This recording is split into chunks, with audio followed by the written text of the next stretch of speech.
البتہ اس نظم کے آخری شعر کے حوالے سے کس قدر پیارا شعر ہے، اس میں شعریت بھی اتنی انتہا کو ہے۔ چنگ را گیرے دست دستم کہ کارز دست رفت، نغمام خون گشت و از رگہائے ساز آیت بروں۔ اے لوگوں میرے ہاتھ سے یہ ساز لے لو، یہ ستار اب لے لو، میرے ہاتھ سے لے لو، میرے ہاتھ کا کام تو ہو چکا، میری انگلیوں نے اس میں ساز بھر دیا ہے، اس میں جو نغمہ ہے وہ بھر دیا ہے۔ نغمہ میرا نغمہ خون گشت، خون بن کر ان تاروں میں دوڑ رہا ہے جیسے انسانی رگوں کے اندر خون دوڑتا ہے۔ از رگہائے ساز آیت بروں، یہاں سے خود بخود باہر نکلے گا۔ چنانچہ بہت سے لوگوں نے، اللہ کا شکر ہے، کام کیا ہے۔ مرزا محمد منور صاحب بھی ہیں ہمارے جنہوں نے یہ کام کیا ہے، چودھری مظفر حسین صاحب بھی ہیں، اب ڈاکٹر فتح محمد ملک ہیں، اور لوگ بھی بہت سے ہیں۔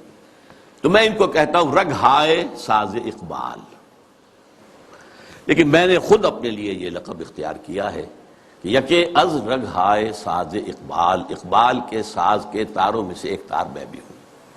اب میں چاہتا ہوں کہ ذرا اس آخری جو نظم ہے ان کی زندگی کی، اور جس میں میرے نزدیک ان کا پیغام جو ہے امت مسلمہ کے نام، وہ جامعیت کے ساتھ آ گیا ہے، تمثیلی پیرائے میں۔ یہ ابلیس کی مجلس شورا ہے۔ میں حیران ہوتا ہوں کہ محسوس ہوتا ہے کہ آج کل کہیں یہ مجلس شورا جو ہے کہیں منعقد ہوئی ہے حال ہی میں، اور یہ 80 سال پہلے کی بات ہے۔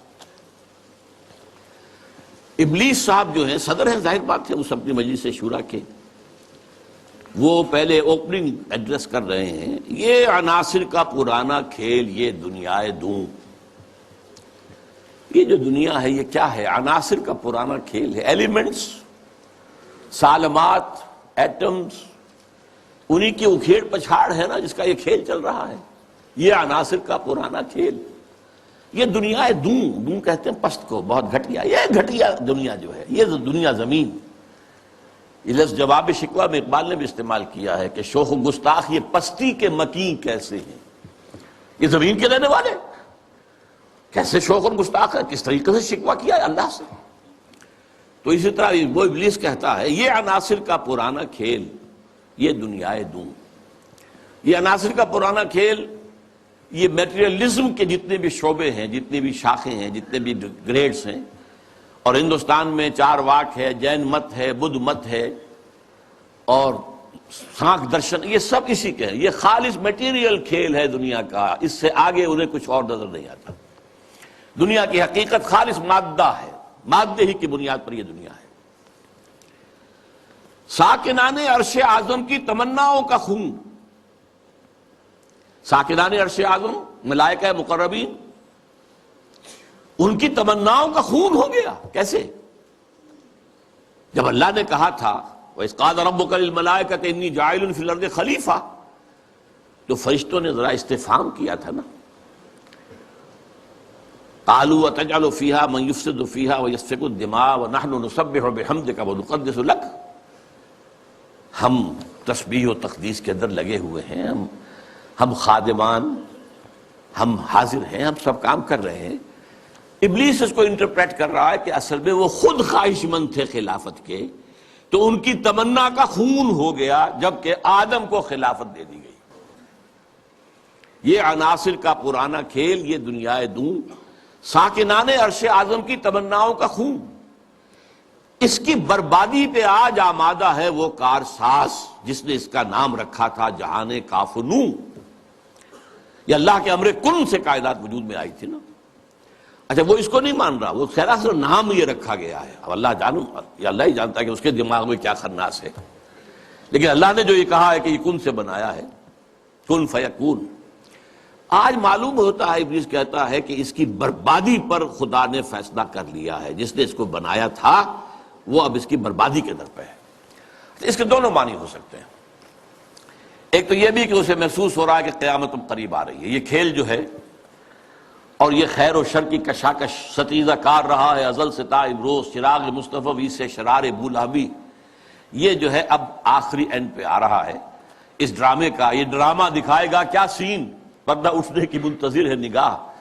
تو جیسے کہ یہ بات کہی گئی ہے کہ یہ ڈرامہ جو ہے اب ختم ہونے کو، اقبال نے بھی اس کو کہا ہے، دنیا کو ہے پھر مار کا روح و بدن پیش، تہذیب نے پھر اپنے درندوں کو ابھارا، اللہ کو پامر دیے مومن پہ بھروسہ، ابلیس کو یورپ کی مشینوں کا سہارا۔ تو وہ بھی محسوس کر رہا ہے کہ شاید اب وہ قیامت ختم ہے اور یہ کھیل اب آخری سین پر آ گیا ہے، اور شاید اس کا مفہوم یہ ہو کہ اس دنیا میں ہم نے شرک کا، الحاد کا، یہ سارے بے حیائی کا، بے شرمی کا، سودی نظام کا، انسانی حاکمیت کا یہ سارا کھیل ہم نے بنایا ہے۔ معلوم ہوتا ہے کہ یہ اب ختم ہونے پہ ہے، معلوم ہوتا ہے کہ یہ اب وہ جو کارساز ہے وہ اب اس کو آخری جو ہے اس مقابلے کے اندر ملیا بیٹ کر دینے کے در پہ ہے۔ اس کی بربادی پہ آج آمادہ ہے وہ کارساز جس نے اس کا نام رکھا تھا جہان کافنوں، اور اس کے بعد اب لاف زنی کر رہا ہے، میں نے یہ کیا، میں نے یہ کیا، میں نے یہ کیا، میں نے یہ کیا۔ کون ہے جو میرے اس سارے معاملے کو ختم کر سکے؟ میں نے دکھلایا فرنگی کو ملوکیت کا خواب۔ فرنگی ویسٹرن امپیریلزم، ملوکیت کا خواب، دنیا فتح کرو، کولونائز کرو، یہ تو پہلا خواب تھا، لیکن اس کے بعد انہوں نے اس سے بہتر خواب دیکھ لیا ہے کہ خامخواہ جا کر آکوپائی کرنے سے کیا فائدہ ہے۔